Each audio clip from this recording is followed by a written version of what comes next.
Diolch yn fawr. Wel, dwi'n canu y gan nesaf yma yn arbennig i fy mam, sydd yma heno yma.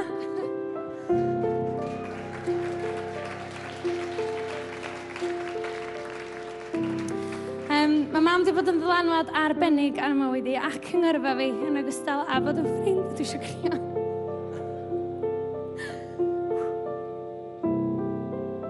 Mi oedd mam yn rhan o'r grŵp rock bran blynyddoedd yn ôl. Ac hynna reit cool, doedd. Fe'n di allan bod mam wedi bod mewn grŵp rock. Mae mam yn dibyn bach o rock chick yn y 70au. Ac can o'r cyfnod yna ydw i wedi ddewis i chanu heno yma. Ydi cael ein chyfansoddi gan fy mam. Ac enw hon ydi Dyddiau Dwys.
To